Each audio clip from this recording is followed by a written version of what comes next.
बरोबर.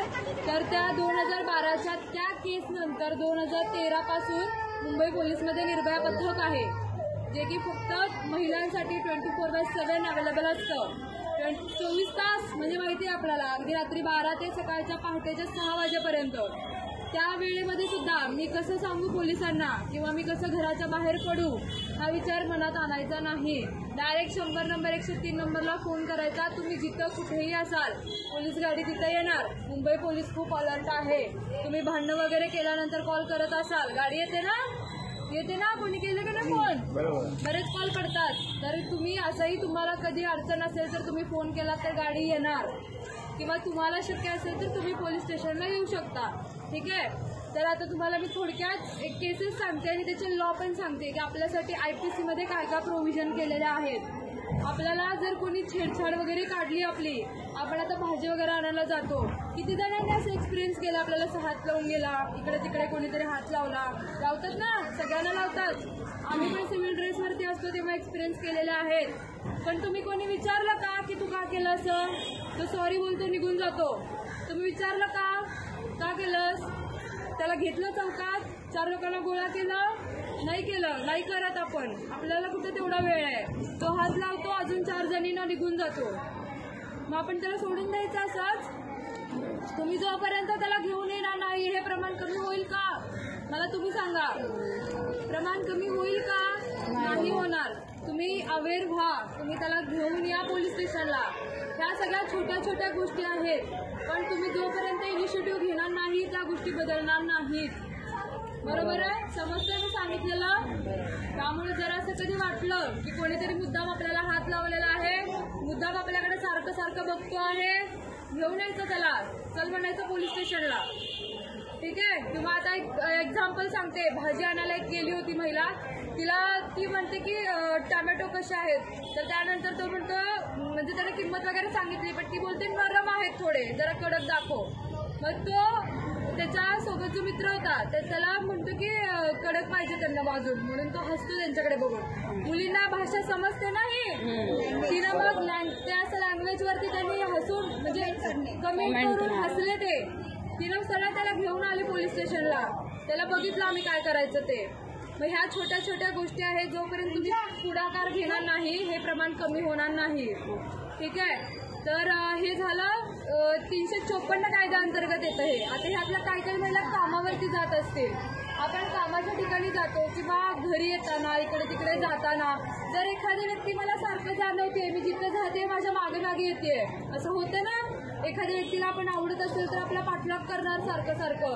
खास करून मुली ज्या 15 ते 20 वर्षाच्या वगैरे आहेत, सारखं त्यांच्या मागे मागे जायचं तर छान दिसते म्हणून, किंवा तिला बोलण्याचा प्रयत्न करायचा, तू छान दिसतेस, तुझ्याशी मैत्री करायची आहे. शाळेतली मुली सुद्धा. त्यामुळे आपण आपल्या मुलांकडे जास्त लक्ष द्यायचं. ते घरी आल्यानंतर काय काय करतात आणि त्यांची संगत कशी आहे, ते कोणाकोणाच्या सोबत असतात, त्यांचं फ्रेंड सर्कल कुठलं आहे. बरोबर आहे? पटतंय मी सांगितलेलं? आपली खास करून मुलगी सुद्धा काय करते, कोणासोबत बोलते का, बोलण्याबद्दल दुमत नाहीये, पण मुली काय करतात हे तुम्हाला थोडक्यात सांगते. थोडंसं व्हिडिओ कॉलिंग वगैरे करणं, किंवा समोरच्याने काहीतरी सांगितलं की तुम्हाला असले फोटो पाठव, ते हे करून फोटो पाठव. बरोबर? म्हणजे तुम्हाला समजतंय मी काय सांगायचंय तुम्हाला. थोडेसे कपडे वगैरे काढून फोटो मला सेंड कर. मग ह्या प्रेमात आंधळ्या असलेल्या पोरी काय करणार, फोटो पाठवणार. किंवा व्हिडिओ कॉलवरती काहीतरी त्यांच्या प्रायव्हेट रूम असतील तर तिथं काहीतरी करत बसणार आहे उद्योग. बरोबर? स्क्रीनशॉट मारायला किती वेळ लागतो व्हिडिओ कॉल केल्यावर?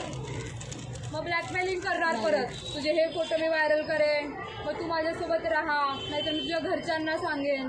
मग जबरदस्ती चालू होते ना, इथून ब्लॅकमेलिंग चालू होतं ना.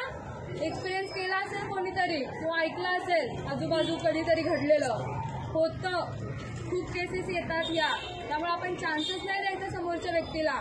खास करून आपल्या मुलींना तुम्ही सांगा की फ्रेंडशिप असते, फ्रेंडशिपपर्यंत राहा, पण प्रत्येक गोष्टीला एक वय आहे. बरोबर? मुली आताच्या काय करतात, किंवा मुलं सुद्धा 18 वर्षाची वाट बघायची, पळून जाऊन लग्न करायचं. बरोबर ना? आणि लग्नानंतर 1 वर्षाच्या तीच मुलगी येणार आपल्याकडे की आई बाबा मला त्याच्यासोबत काय राहायचंय. ती जी मुलगी पळून जाताना म्हणते पोलीस स्टेशनला येऊन की माझ्या आई वडिलांपासून धोका आहे, मला या मुलासोबत राहायचंय. बरोबर? असंच करतात मुली. मुली.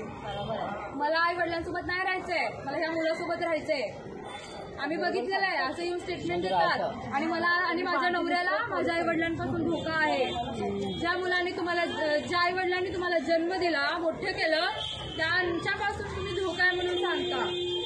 आणि 1 वर्षाच्या त्याच येणार की हा शिवीगाळ करतो, मारहाण करतो, मला याच्यासोबत राहायचं नाहीये. बरोबर? हे कशामुळे घडतं सगळं? मॅच्युरिटी नसते, आयुष्य बरबाद करून घेतलं. बरोबर? त्यामुळं मुलींना सांगायचं की तू जोपर्यंत स्वतःच्या पायावरती उभी राहत नाही, तुला लव्ह मॅरेज करायचंय ना, आम्ही करून देतो, पण तू स्वतःच्या पायावरती उभी राहा. तू जिथं म्हणशील तिथं लग्न करून देऊ. ते पळून जाण्यापेक्षा हे चांगलं आहे. बरोबर आहे? समजतंय? तर ह्या गोष्टी आहेत, थोड्या तुम्ही लक्ष द्या. आणि आपल्या मुलांच्या सोबत आणि मुलींच्या सोबत आपण ॲज अ फ्रेंड म्हणून राहायचं. आई वडील जे इथं आहेत, वडिलांनी सुद्धा, म्हणजे जे पुरुष मंडळ आहेत त्यांनी सुद्धा, की आपण ॲज अ फ्रेंड म्हणून त्यांना ट्रीट केलो आणि त्यांना समजून सांगण्याचा जेवढा प्रयत्न करू त्या गोष्टी चांगल्या आहेत. त्या अभ्यास करत नाही म्हणून आपण ओरडा करतो, बरोबर आहे, पण तो पण एका लिमिटपर्यंत केला पाहिजे. नाहीतर त्यांचा इगो हर्ट होणार, मी घर सोडून जातो, मी घर सोडून जाते, नाहीतर स्वतःचं काहीतरी करून घेणार. मग सुसाईड खूप सोपा मार्ग असतो. बरोबर? 18-20 वर्षाची मुलं खूप सुसाईड करतात. आम्ही स्वतः स्टेशन हाऊसला मी 18 वर्षाच्या मुलाचं सुसाईड घेतलेलं आहे, पहाटे 3 वाजताचं. ठीक आहे? मग ते जे बघणं काय असतं, आई वडिलांची काय परिस्थिती असते, आम्हाला सगळं माहिती आहे. त्यामुळे थोडंसं त्यांना समजून सांगा, अभ्यास आता नाही करायचा आहे, ठीक आहे, राहू दे, नको करूस, थोडा वेळ खेळ, पण त्याच्यानंतर कर. ठीक आहे? हे थोडंसं आपण बोलायला शिकायचं आहे. आणि मोबाईलवरचे गेम